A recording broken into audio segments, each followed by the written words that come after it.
Oh, got it. Okay. So today I'll be talking about three main items here. The first, I will go into the benefits and the mechanisms of long-term exercise on brain physiology. Then I will talk about some work that we did to assess long-term exercise benefits in masters athletes. So these are athletes that have exercised their entire lives, and that's why we were interested in that. Then thirdly, I will talk about the benefits of long-term aerobic exercise on brain blood flow in participants with MCI. So we all know that physical exercise has a lot of benefits to cognitive function. As you can see, speed, spatial encoding, controlled retrieval, as well as executive function have improved in aging participants. But the majority or the most of the biggest difference that you can see is in the executive function. So what's the main mechanisms that are involved in this, right? So that's the key that we'd like to understand. So both endurance exercises, such as aerobic exercises, and resistance training, that is, weights training, will improve muscle mass as well as muscle physiology. So muscles, as you exercise, they enhance and they produce metabolites such as lactate and myokines, such as brain-derived neurotrophic factors, or BDNF, which will enter the bloodstream, and then they cross the blood-brain barrier. And as you can see here, it sort of improves neurotransmission, as well as improves function of neurons and the glial cells. So what's the role of BDNF in brain, right? I mean, as you can see here, BDNF crosses the blood-brain barrier and enters the synapses. It then actually increases your synaptic transmission, and as well as changes the efficiency of the synapses and also the morphology of the synapses to improve neurotransmission. And then here you can see that the BDNF, mRNA, and proteins are actually increasing with active exercise compared to rest. So the more you exercise, more is the increase in BDNF and mRNA and proteins. And these actually, the BDNF molecules actually bind to these receptors called TRKB, and they actually enhance neurotransmission. And in the presynapse as well as in the postsynapse, they improve sensitivity by binding to NMDA receptors. As you can see, BDNF was shown to be elevated in exercising rats compared to sedentary rats. And the more the exercise that they performed, the BDNF increased. And shown here is on the A panel A on top is the exercising rats. That is the cross section of a hippocampus of an exercising rat, which shows BDNF is elevated with darker colors in the hippocampus. That is the CA1 to CA3 dentate gyrus and hilus, compared to the panel B, which is a resting rat or sedentary rat, which shows that BDNF levels are much lower in them. Then shown here, I just wanted to give you an overview of the lactate as well. Shown here is an experiment that was performed in people that exercise. So they performed about 60 minutes of high intensity training, and they measured lactate on both the arterial side as well as the jugular vein side. And they computed the arterial venous difference in lactate. And then what they found out was, they also measured executive function. And shown here is the interference score. The lower the score, the better it is. And as you can see that with higher arteriovenous difference in lactate, that is when more of that lactate is absorbed in the brain, then their interference scores are lower compared to people that don't absorb as much. And just recently, this was published in 2022, September, just came across that lactate also increases your immunity against tumors. So just wanted you to have that. So shown here is the neuroplasticity model of long-term exercise. And long-term effects of exercise is that it produces increases in BDNF, vascular endothelial growth factors, as well as insulin-like growth factors. All of these in turn increase gliogenesis, neurogenesis, synaptogenesis, as well as angiogenesis. And these in turn actually improve the structure and function, that is increase white matter volume, gray matter volume, receptor activity, as well as neural activity. And angiogenesis, as you can see, improves brain blood flow, which is required to support the structural and functional changes. All of these changes actually improve cognitive and motor function. So that's basically how the long-term effects of exercise benefit cognition. Okay, so shown here is a plot which guides you through about the different doses of exercise. So with 1 day of exercise, you can see that MCA velocity of blood increases. Within 10 weeks, you can start expecting changes in BDNF. And then shown here is also short-term, medium-term, and long-term. So we are interested in the long-term effects of exercise. In blue are shown the hemodynamic effects. In green is connectivity. Orange shows structural changes, yellow shows structural changes, and orange shows trophic factors. And different types of exercise have been shown to make changes here.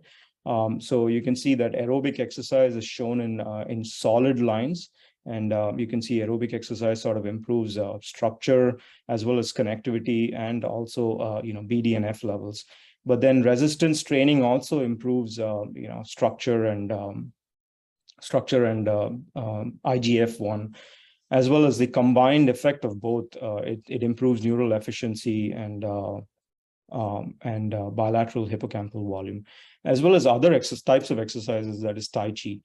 So basically, any form of exercise that you perform over long term is beneficial to the brain.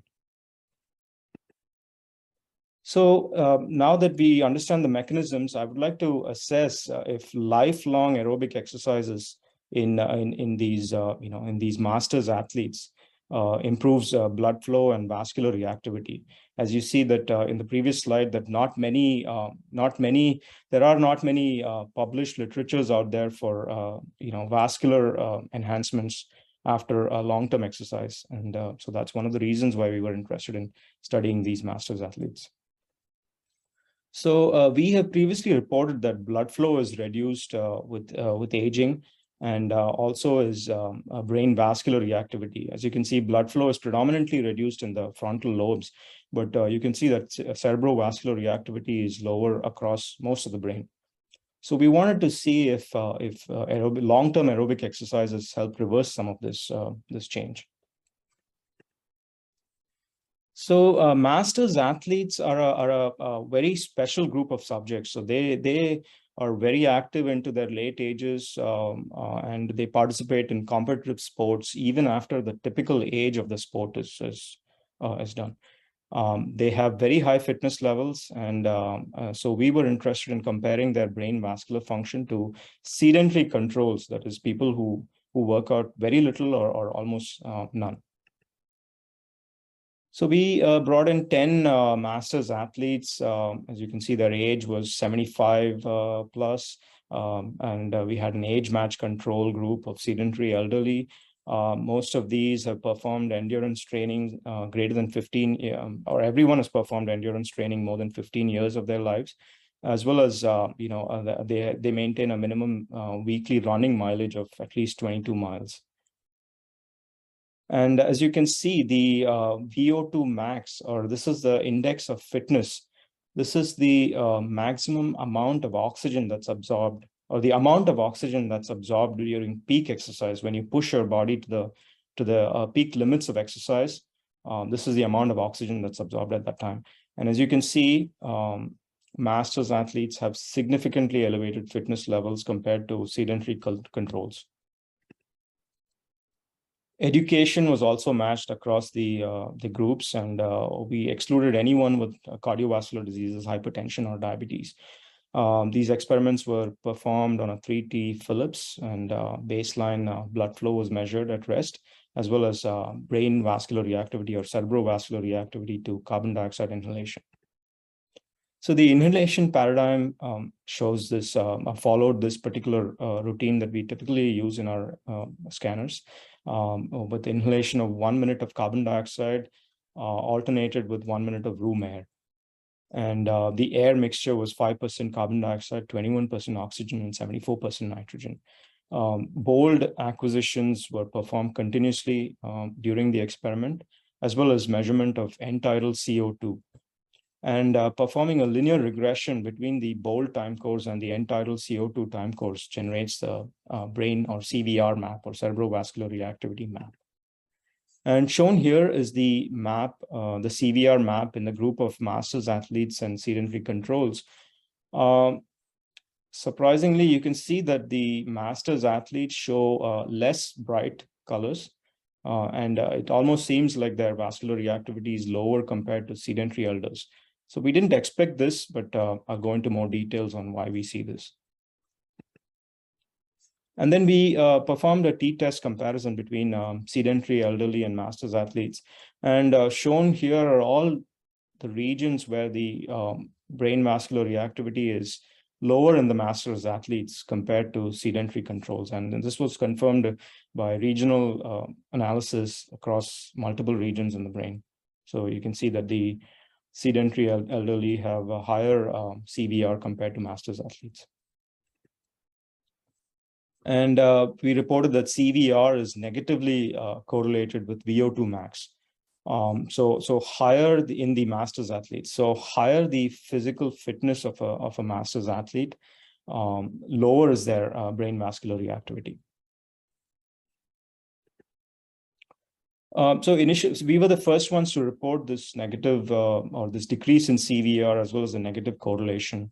Then Claudine Gauthier et al. Published that vascular reactivity was lower in the frontal lobe with VO2max. That is, higher the fitness of an individual, lower is their CVR in the frontal lobe. Claudine's group also published this article in 2020, which shows that brain vascular reactivity or bold CVR, bold-based CVR, was lower in majority of the brain regions shown here in blue when correlated with VO2max. That is, higher the fitness or higher the VO2max of an individual, lower is their CVR, bold-based CVR in these regions shown in blue. Then they extracted the blood flow-based CVR or ASL acquired CVR, and they found that the same negative relationship exists with VO2 peak. Most recently, Michel Voss's group actually published this work. They brought in a wide subjects with a wide range of fitness levels. And you can see that the cortical CVR was actually quadratically related to this VO2max or VO2 peak. They found that at the lower levels of fitness, their CVR in the cortex actually increases, and that's also found. They also found a similar relationship with the default mode CVR.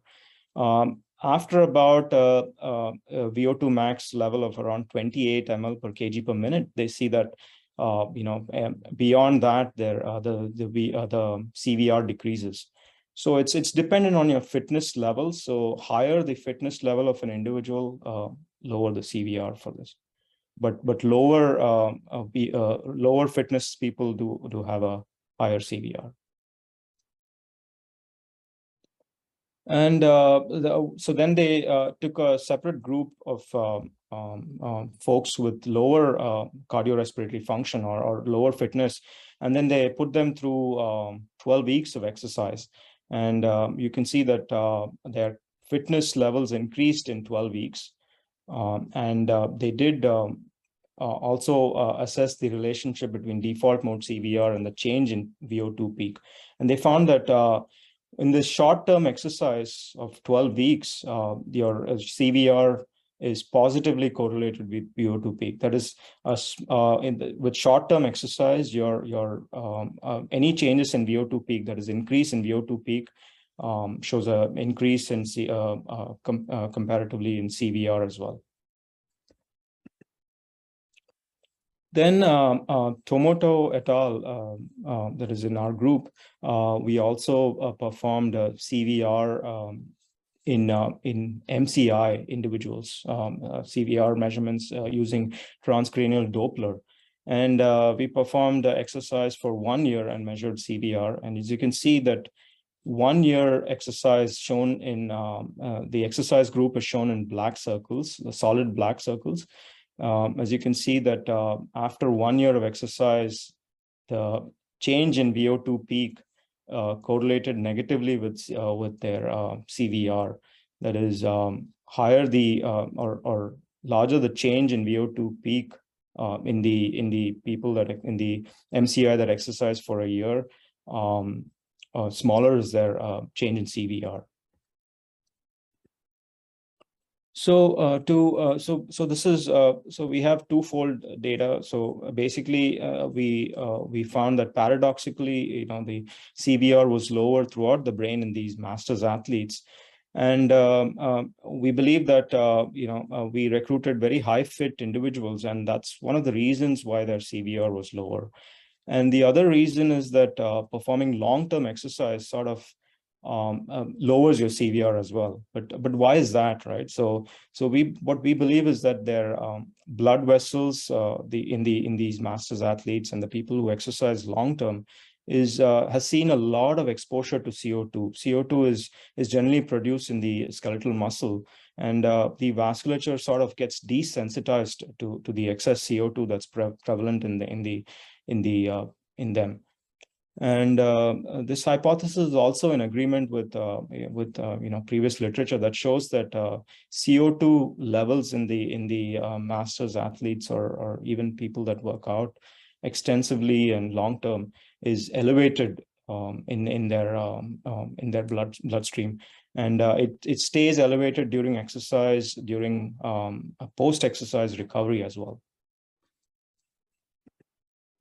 Then to assess the blood flow based changes, we compared the CBF data in the masters athletes compared to the sedentary elders, and we found that blood flow was higher in the masters athletes in this key region. It's the BA7 or the posterior cingulate cortex in the precuneus region.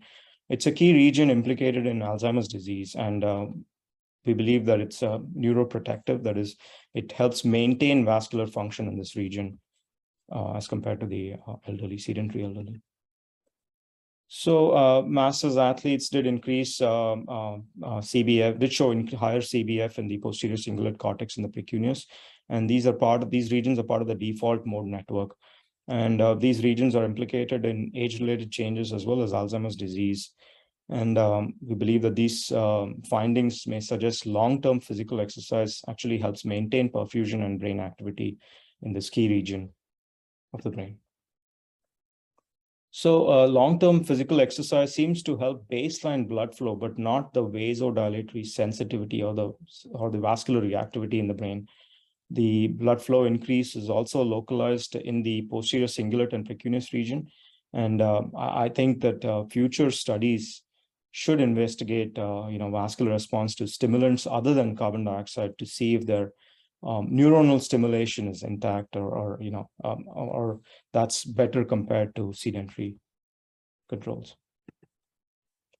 Next, I will go into the clinical trial that we performed to assess 12 months of aerobic exercise training on brain blood flow in participants with MCI.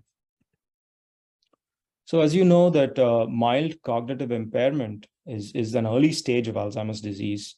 And at this stage, they stand at a very high risk of decline to Alzheimer's disease. But most of the research is focused on preventing this decline. So using some sort of intervention to prevent this decline. And the earlier you are able to intervene, the better. It's believed that the chances of better outcomes is higher. And lately, we've seen that there are disappointing outcomes from several clinical trials of amyloid vaccines. So we decided to use other alternatives. There are plenty of other alternatives, such as cognitive training, anti-inflammatory treatment, brain stimulation, as well as aerobic exercise. So we decided to focus on aerobic exercises in this clinical trial. In aging, we've seen that the exercise improves hippocampal size. It also improves memory. It improves other cognitive functions as well as brain plasticity. White matter integrity is also preserved in the brains. And Chapman et al. Shows that about 12 weeks of exercise increases blood flow to the anterior cingulate cortex. And as you just saw now that perfusion is increased in the precuneus and posterior cingulate cortex as well. So what are the benefits in MCI? Right? Cardiorespiratory fitness improves in MCI. Cognitive function improves in MCI. There was a paper that showed that the spatial extent of fMRI activity was decreased in memory retrieval tasks, suggesting that memory efficiency in memory function improved. But fMRI activity is mainly a complex interaction of blood flow, blood volume, as well as CMRO2. So we are interested in the blood flow portion as of now. There are no long-term trials as of now. The closest that I could find was a medium-term exercise plus cognitive function plus music therapy for 7 months. And shown in the top left panel in A is MCI group that underwent training for 7 months. As you can see, the parahippocampal gyrus shows increased blood flow in the MCI folks that trained, but there was no change that in the MCI folks that did not train for 7 months. There was no change in the hippocampal region, but there was an increase in blood flow in the MCI folks that trained, and there was a significant difference between the MCI trained group versus the MCI without training in the parahippocampal gyrus. So we were interested in understanding blood flow, if there was any changes in blood flow in after 1 year long of exercise. And this is the study workflow. It took a lot to actually recruit 1,620 participants, after which 170 of them consented, and for different reasons, 1,450 were excluded. Then 70 were randomized, and they underwent clinical assessments, cardiovascular assessments, neuropsychology, as well as brain blood flow and brain volume assessments. Then we randomized folks into 2 different groups. One was the aerobic exercise group, and one was the stretch and toning group. And after 1 year of intervention, we collected the same data. And for various reasons, because of poor quality of blood flow, CBF data, MRI data, we had to exclude 5 individuals from the stretch group and 1 individual from the aerobic exercise. So eventually we were left with 15 participants in each group. And a simplistic paradigm is shown here, study workflow is shown here. 30 participants underwent cardiorespiratory fitness, cognitive function, as well as blood flow and brain volume MRI.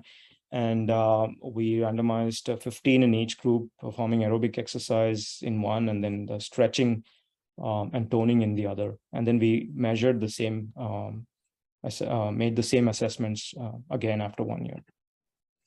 So the aerobic exercise group were allowed to perform either walking or running or even cycling. And so we didn't limit their type of exercise, as long as they maintained their heart rate within this 75 to 85% of their max heart rate. And this max heart rate is calculated at an individual level for each subject using the VO2max test. The stretch group actually performed stretching, upper body and lower body stretching and toning exercise. And they were requested to maintain their heart rate below the 50% of max. So training started in all groups at 3 sessions per week with 30 minutes per session. And after they got acclimated to that exercise and stretching routines, we increased their frequency to 4 to 5 times per week. And the duration was increased to 40 to 50 minutes each session. And the total number of days trained across the groups was not different. The subjects were allowed to wear heart rate monitors, and with which we we retrieved their compliance data, as well as we requested them to maintain a training log, which we assessed in the lab.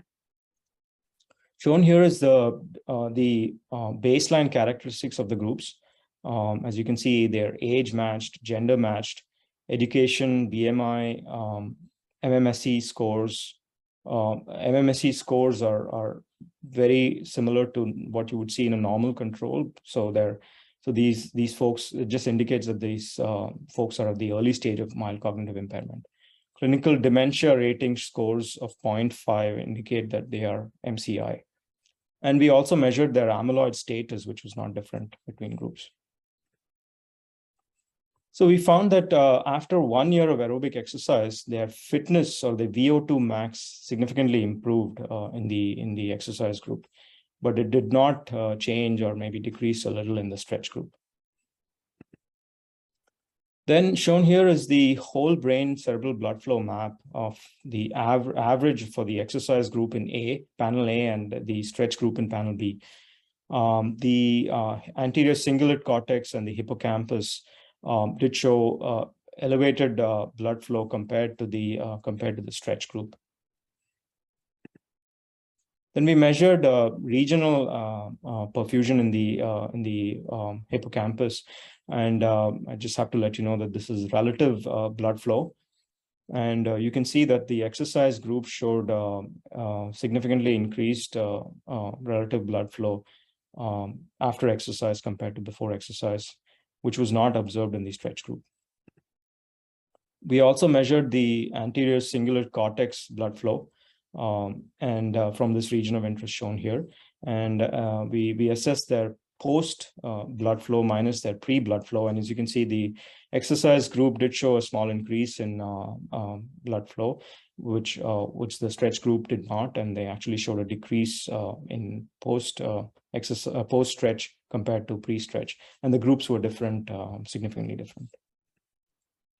We also observed an improvement in memory in the aerobic exercise group, a significant improvement in memory. So this is logical memory with delayed recall type. So the participants were presented with about 30 minutes of paragraph reading, and they were asked to, they were read a small paragraph, and they were asked to recall as much information as possible after 20 to 30 minutes of delay. And as you can see, the number of items that they recalled is shown here on the y-axis, which significantly increased after 1 year of exercise. But the same was not not observed, or there was no significant difference in the stretch group. And the post-exercise logical memory delayed recall scores in the exercise group are similar to what you would see in an elderly normal control. So then we were interested in understanding if there was an association between blood flow and logical memory delayed recall.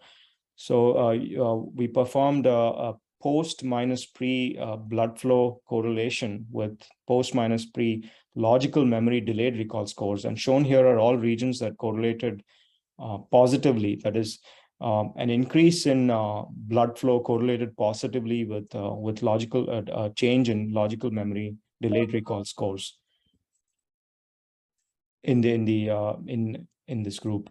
And shown here are the anterior cingulate cortex, the medial and middle and superior frontal gyrus. These regions are a critical node in working memory, and they also assess with monitoring of memory, as well as allocation of attention, which actually supports memory.